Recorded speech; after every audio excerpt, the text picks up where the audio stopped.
quero chamar a sua atenção, você que nos acompanha diariamente, porque existe um setor aqui da obra Evangelizar, que é um setor que trabalha muito o dia inteiro e está à sua disposição para receber a sua ligação. É o nosso call center. Como é que funciona? Você de todo o Brasil pode ligar para cá. São dezenas de funcionários treinados para te atender durante todo o dia e te dar uma orientação, te dar um aconselhamento. Se você quer se associar, ele pode tirar também as suas dúvidas, falar um pouco mais sobre a obra Evangelizar, a importância, por exemplo, de você se associar, nos ajudar nessa obra. Tudo isso, os nossos funcionários lá do call center estão sempre à sua disposição.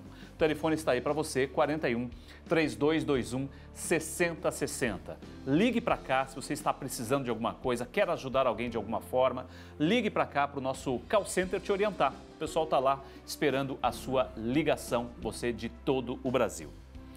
O movimento Pró Criança, que foi realizado em Olinda, está completando 25 anos. Esse projeto foi criado para atender crianças e adolescentes em situação de risco e também vítimas de violência. É a reportagem que você acompanha agora. O Movimento Pró Criança, entidade vinculada à Arquidiocese de Olinda e Recife, completou 25 anos de criação. Para marcar o Jubileu de Prata, o arcebispo metropolitano, Dom Fernando Saburido, presidiu a Santa Missa na Igreja da Madre de Deus, no Recife Antigo. Fundado para oferecer oportunidades de qualificação profissional e educação complementar a milhares de crianças e jovens em situação de risco, o Pró Criança vem cumprindo sua missão no Grande Recife, como explica seu presidente fundador. Eu me impressiono muito com o ensinamento da igreja, que é o dogma da comunhão dos santos. Se você está em estado de graça e faz alguma coisa boa, não fica aquela coisa boa só para você, para a sua santificação, fica para todos os que estão na comunhão dos santos. Vivenciando em 2018 o ano do laicato, Dom Fernando Saburido destaca o protagonismo dos leigos em iniciativas como estas que afloram no seio da sociedade civil. É um bom exemplo de um grupo de leigos encabeçados pelo Dr. Sebastião Barreto Campeiro, que é alguém que tem uma sensibilidade social muito grande, além, claro, de ser um grande católico comprometido com a sua fé, e que despertaram para essa necessidade de atender a crianças carentes. Aqui no Recife, isso é um grande desafio e o Pró Criança vem fazendo a diferença, resgatando crianças e jovens, oferecendo cultura, oferecendo cidadania, para que eles possam de fato ser incluídos na sociedade. Mas está aí um exemplo realmente bonito de leigos que de fato procuram pensar na igreja e fazer um grande bem à sociedade. Protegendo a vida de crianças e jovens, o Movimento Pró Criança vem fazendo a diferença na vida de muitas pessoas, como demonstra a atleta revelação do judô. Tudo que eu consegui hoje eu devo ao Pró Criança, porque se não fosse Pró Criança eu não teria nem conhecido judô. Então, a partir do judô e do Pró Criança, eles abriram a porta para eu conquistar diversas coisas e chegar até onde eu cheguei hoje. Meus 3 filhos, através do Movimento Pró Criança, ganharam bolsa de estudo e estudaram em bons colégios, morando na comunidade que a gente mora, que é os Coelhos. Assim, eles estariam assim, seguindo o caminho de outros jovens e de outras crianças e outros adolescentes que eram amiguinhos deles e já estão, alguns já morreram, outros seguiram o mundo do crime, das drogas. A celebração dos 25 anos do Movimento Pró Criança reuniu apresentações do coral e da orquestra da instituição. Ana Beatriz, da Arquidiocese de Olinda e Recife, para a TV Evangelizar. E esse mês de agosto é um mês voltado às vocações da igreja e nós vamos falar um pouco mais sobre esse assunto a partir de agora. O objetivo é conscientizar as comunidades sobre as responsabilidades de cada uma nesse processo vocacional. E aqui no estúdio eu estou com a irmã Valéria Leal, que é apóstola do Sagrado Coração de Jesus. Tudo bem, irmã? Tudo bem. Obrigado pela sua presença aqui com a gente mais uma vez. Eu que agradeço o convite. O que significam, né, as vocações nesse processo cristão? Como é que a gente pode explicar vocações na igreja? A vocação é o lugar de cada um no mundo, na igreja e no mundo. Então, o lugar que Deus pensou quando criou você, quando criou a mim, quando criou você que está em casa assistindo, Qual é o lugar que Deus te quer? O que Ele quis, o que Ele sonhou para você? Aí entra também a questão do projeto pessoal de vida. A vocação também é um projeto de vida. Então, quando eu entro em sintonia em relação com o meu Deus, percebo o que Ele sonhou para mim, eu consigo entender e assumir esse projeto como meu e realizar aquilo que é próprio da minha vocação, da minha vida pessoal, aquilo que vai me tornar mais humano e, em consequência, mais próximo de Deus. Tá certo. E bom, nesse mês vocacional são várias vocações que são lembradas, né, pela igreja. Cada domingo tem uma vocação específica, nós vamos falar mais sobre esse assunto, mas eu quero convidar a irmã a assistir com a gente a reportagem que a gente vai colocar agora sobre a vocação sacerdotal. A nossa equipe foi conhecer como é o processo de formação de um padre. Veja só. Com tantos caminhos a seguir, nem sempre é fácil descobrir a vocação. Para muitos, essa é uma descoberta que pode levar anos.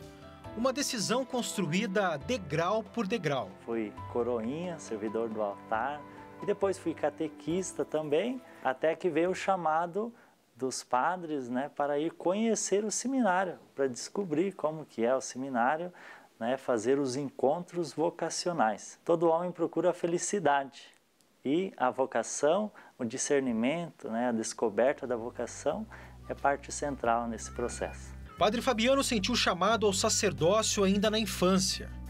Hoje, como reitor de um seminário, ajuda muitos jovens a discernirem a vocação. A vocação é um chamado de Deus que passa pela aceitação da pessoa que o recebe e pela aceitação da igreja.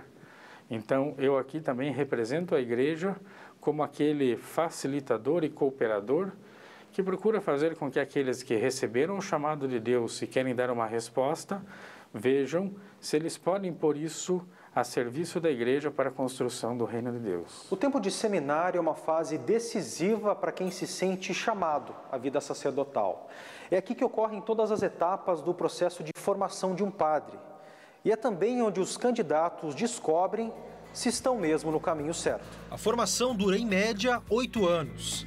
A rotina inclui orações, muito estudo e alguns afazeres da casa. Temos o estudo até 3h30, parada de lanche, e 4 horas até 5h30 é o período de trabalho, de cuidado da casa, e aí nós aqui na horta, né? É algo que desestressa, tira da rotina, faz com que nós nos ligamos um pouco com a terra, a natureza, isso também nos acalma e ajuda no processo de formação também. 2 vezes por semana, os seminaristas também são incentivados a praticar algum esporte. Marcos está no 3º ano de teologia e há 6 no seminário. Deixou a carreira de professor de matemática para servir a Deus. Foi uma escolha, né, entre vida profissional ou aquilo que ia me fazer feliz mesmo, né? Então se trata mais de uma questão de busca pelo sentido mesmo da própria vida, da ocupação, né? Então, graças a Deus, eu sinto que segui o caminho certo. Lógico, a gente nunca sabe se vai ser padre, né? Mas aquele sim de cada dia, né? Por enquanto, né? Tem feito sentido, tem realizado. Já Fábio aceitou o chamado com apenas 17 anos. Para ele, a hora certa. Eu penso que foi na hora que Deus quis, né? Que o chamado é no momento que Deus... Eu tentei até mesmo entrar um pouco mais cedo, né? Mas por um motivo ou outro acabou que eu adiei, optei por concluir o ensino médio antes, então eu fiz os encontros e entrei no seminário. A vocação sacerdotal tem por base um chamado que o próprio Cristo fez aos apóstolos. Desde criança eu imaginava que eu podia servir a Deus desta forma. E posso dizer que me sinto feliz, realizado em poder corresponder a esse chamado de Deus e cooperar com a igreja para que também outros possam sentir esse chamado e corresponder àquilo que Deus lhes pede.